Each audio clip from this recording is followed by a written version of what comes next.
All right, meal one time. So 100 sourdough, 2 eggs, morning sups as always, and 45 whey ISO. Today we're using apple strudel and 50 pineapple with DMAC on screen as well. So get tucked in and I'll see you guys in a minute. New training split is about to go down.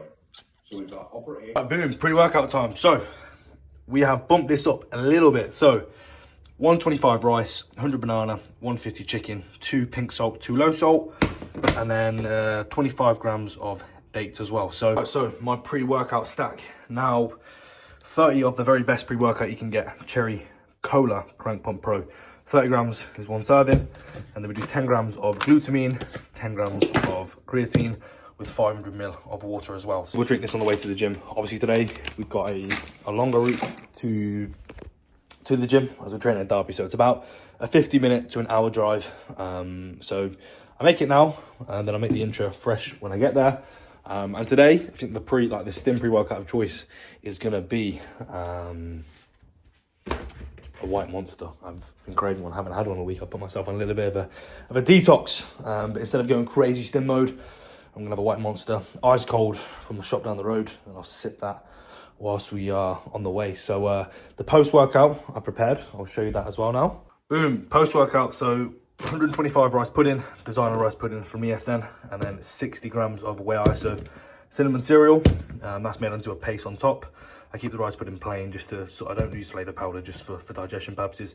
Then 100 grams of berries, so we've got 30 grams of strawberries, 70 grams of blueberries. Then I'll also add a banana, but you'll see me making that and eating it in the car post-workout. All right then, so pre-workout has been secured, white monster, and crank pump pro as well. Now got to drive Derby now. It's not a bad drive at all. It's about an hour straight down the M1, so it's not bad at all. So game time, we'll see you at the gym. All right, we have arrived. Now pre-workout, intro workout going down, 20 EAA, and then 50 hydrolyte, so just 2 scoops, which is 40 gram of carb. Also got the hydration pan in there as well, so that is in there. So I'll fill that up to pretty much the top, that's 500 ml, and then I'll put that in a 1 litre, which is 1.5 litres I drink whilst I train. Now big session going down, I've got the cut-off in the rear, and yeah, some big numbers to hit, and the mega mass row is in as well, which I'm very much looking forward to, as I haven't used it. I've seen a lot of clips, I haven't actually used it myself, so very excited. Game time.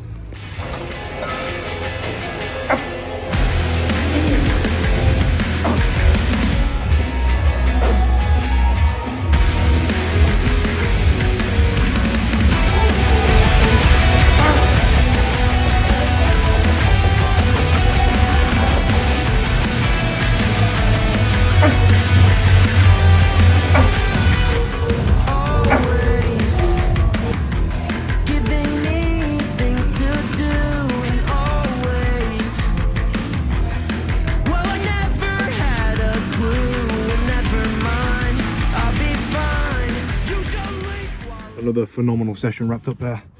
I'm really enjoying the sessions at Be Modified at the moment.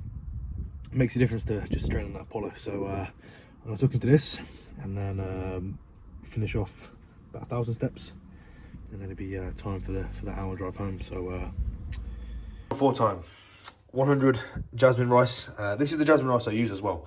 It's about 6 or 7 quid at Tesco, and you get 5 kilos. Lasts me a good while. Always stock up on them.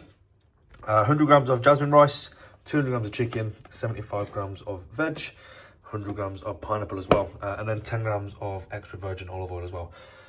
Switch to coconut oil or macadamian nut oil, I'm not sure, one of them. As extra virgin olive oil is great, but they are on like a level of their own, and also like taste wise as well, they taste very, very good. So time to eat, and then we'll go out on a little walk, because, you know, digestion walk and all. Cat is about to eat the food, so I need to get him off the counter. But yeah, little walk, and then I'll come back, shower, and then I've got a little bit of work to do. Some check-ins came in a little bit late today. Normally on a Saturday, well, always on a Saturday, I get them done before I go to the gym, but today a few of them came a little bit late, so I need to crack on with that. A little bit of form feedback. The main thing is just to relax this evening. That is what the weekend is for, is living that perfect bodybuilding routine. So, gonna eat this, watch some YouTube, and I'll see you guys for number 5. Splendid stuff, absolutely phenomenal. Now, what do we watch on YouTube? Walk after that meal, as always. Something that I always mess that word up. Implemented in the health phase that I'm making sure that I carry through in the off season is walking after every single meal when I can. Obviously, when I'm at work, it's a little bit tricky, but on the weekends, in the evening time, in the morning, I always make sure to do it. Especially as obviously I'm pushing food up. The last thing we want is any digestive stress. Now, the lovely walk that I'm on at the moment, and yeah, is actually the first ever bodybuilding gym I went to, which was over 4 years ago now. This is where I was training 4 years ago. And it's a lovely walk down the industrial estate. And it was about 40 minutes from my mum's house. 40 minutes from my mum's house. I was working a part-time job in a warehouse, and I was at college at the time. You know, I was 16. I just loved bodybuilding. Like, I just fucking loved it. And I remember I used to finish college, I'd come home, I would eat my I'd drink my mass gainer, and then I would walk down here. Sometimes I would bike, sometimes I'd get the bus, depending on the weather.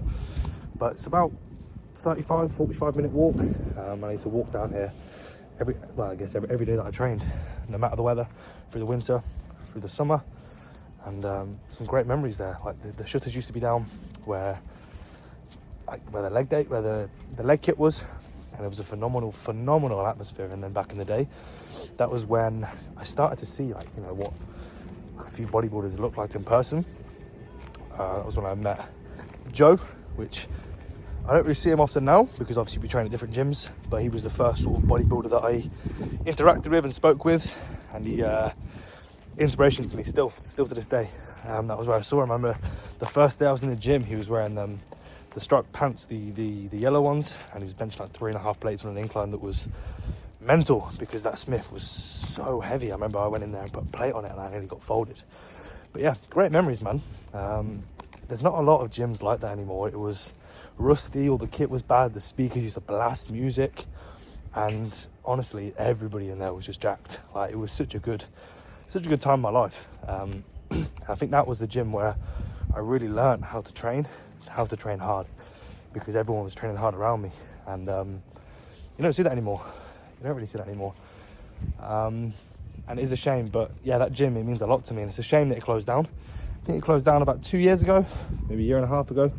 But when it was up and running, that was the place, man. I used to go in there, and no matter what was going on, well, whatever stress I had at 16, it was gone as soon as I walked through that door.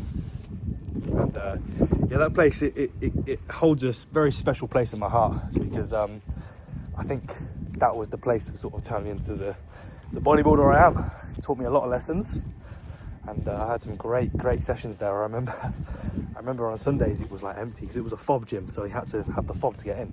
So there was no really day passes or anything like that, just like a private gym kind of. And every other Sunday, when my dad was coaching me, he'd take me down there and he'd train me. We used to train push. It was very good, very good. That bit there was like the leg room. So as far as I can remember, the leg press was there, hamstring curl was there, the calf raises were there, the hack was there, adductor, and there was the ab machine there, dumbbells were there, benches were there. Then in there was all like the back kit. Yeah, I remember I used to train on Tuesdays, leg day, and for probably 2 months straight I was sick after every single session because I just took it so far. Drop sets, rest pauses, everything. Yeah, that gym was amazing, man. What a time to be alive. What an absolute time to be alive.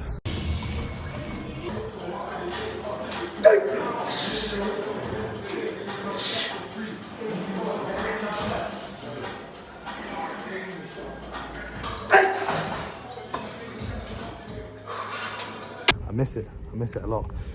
Anyways, enough about that. We are finishing the walk. Then I'll get back, crack on with work, make meal 5, and then continue to tidy and clean the flat. So I will see you back for meal number 5. All right, meal 5 going down. We're gonna chop him up and we're gonna put him into onto the pan, aren't we, mate? Actually, that is a joke. The cat was not harmed in the making of this meal. 200 beef mince, 50 red onion, 100 pineapple, and 50 blueberries as well. Now, I'll literally make this into a burger. It is phenomenal. Obviously, I was doing the potatoes, but in all fairness, I cannot be bothered to make them. When you're dieting, it's a little bit different. You know, when you're like, obviously, I'm still hungry, of course. But when you're dieting, you want to make time to make your meals all precious. But now, I just want it quick, easy, and this is much quicker. Sourdough and beef is top notch. So I'm going to make this into a burger, and I shall show you in a second. Just look at that. Look at that. A little bit of barbecue, a little bit of lighter than light mayonnaise. This is very, very good. So, doing any off plans this push. Finished dieting 2 weeks ago. Haven't had an off plan since. I'm just gonna have them as and when I feel like them. I don't really have, you know, like a weekly off plan. Ideally, just want to stay at baseline as long as I can, and then we'll put in, you know, like a meal for like occasions. Saying that, I think I might have burger and fries tomorrow night after legs. It's homemade, of course. Beef mince, brioche buns, cheese, and potatoes. But I think ultimately the best way to off-season is sort of limiting that. In the past, I would have done an off-plan every single week. And I think eventually, you know, them big off-plans they do, well, not eventually, immediately. Them off-plans, they do hinder your digestion. And I always just feel like shit the day after. So limiting them and doing that just means I can spend longer in this push without getting fat. So eat this, got the YouTube on, and then we'll go out for another walk, and then it'll be about an hour and a half when I eat meal 6. Yes, so wrapping up another day. Sleep going in. So the pre-bed drink, we've got 1 gram of vitamin C, 12 grams of ESN sleep, about 200-300 ml of water. That I will drink after meal number 6.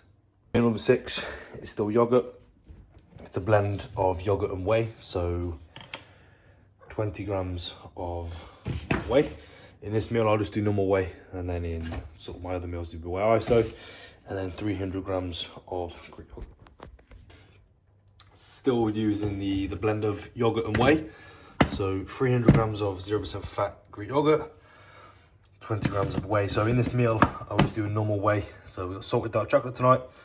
In my other meals, it'll be whey isolate. So 300 yogurt, 20 whey, 10 grams of 85% dark chocolate, 10 grams of almond butter, then a mix of fruit, berries and strawberries. So that wraps up the day. It's just shy of 600 carbs. I think it's 599. Same fats, 55, and then proteins at 320 as well. So still obviously on that higher protein diet, but it's not too high to the point where anything's been affected. Just a case of doing enough. You know, me being weighing 200 pounds at the moment, it's just over 1.5 times. I might give it a little bit more of increase, see if we can get away with it. But for now, 320 protein. I'm gonna eat this, watch a film, and then it's bedtime. And it is legs tomorrow.